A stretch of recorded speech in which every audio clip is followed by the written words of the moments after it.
नरेश म्हस्केंना ठाण्यातनं उमेदवारी दिल्यानंतर नवी मुंबई पाठोपाठ भाईंदरमधील भाजप पदाधिकारी आणि कार्यकर्त्यांनीही राजीनामे दिलेत।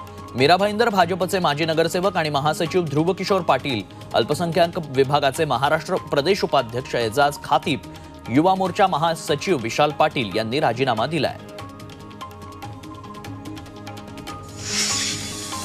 नाराजी नाट्यावरनं नवी मुंबई भाजपातच रणकंदन सुरू झालंय। ठाण्याचे महायुतीचे उमेदवार नरेश म्हस्केंना विरोध करणारे कार्यकर्ते गणेश नाईकांचे समर्थक असल्याची टीका भाजप आमदार मंदा म्हात्रेंनी केली आहे। मोदी हेच आमचे उमेदवार असल्याचा दावा म्हात्रेंनी केला, त्यामुळे म्हात्रे विरुद्ध नाईक वाद पुन्हा चिघळण्याची शक्यता आहे।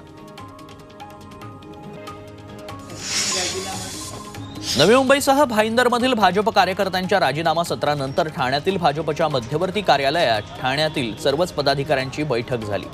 भाजप पदाधिकारी आणि कार्यकर्त्यांनी नाराजी दूर ठेवून महायुतीच्या उमेदवाराचा प्रचार करण्याचं आवाहन या अमृत नोनी गॅस्ट्रिन, अपचन, ऍसिडिटी, गॅस्ट्रबल ह्यापैकी तुम्हाला कुठलाही गॅस्ट्रिक प्रॉब्लेम झाला, उपाय एकच, अमृत नोनी गॅस्ट्रिन करण्यात आले। तर बैठकीला नरेश म्हस्के यांनीही हजेरी लावली। नरेश म्हस्केंच्या उमेदवारीनं नाराज असलेल्या भाजप कार्यकर्त्यांची समजूत काढू असं भाजप प्रदेश अध्यक्ष चंद्रशेखर बावनकुळेंनी म्हटलंय।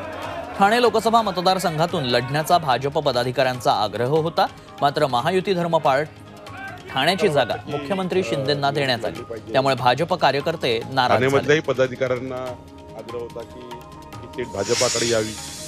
पालघर लोकसभा मतदारसंघाचा तिढा अखेर सुटलाय। भाजपनं डॉक्टर हेमंत सावरांना उमेदवारी दिली आहे, यामुळे शिवसेनेचे विद्यमान खासदार राजेंद्र गावित यांचा पत्ता कापण्यात आलाय। डॉक्टर हेमंत सावरा हे माजी खासदार विष्णू सावरांचे चिरंजीव आहेत। शिवसेना ठाकरे उमेदवार भारती कांबडी यांच्या विरोधात हेमंत सावरा रिंगणात असतील।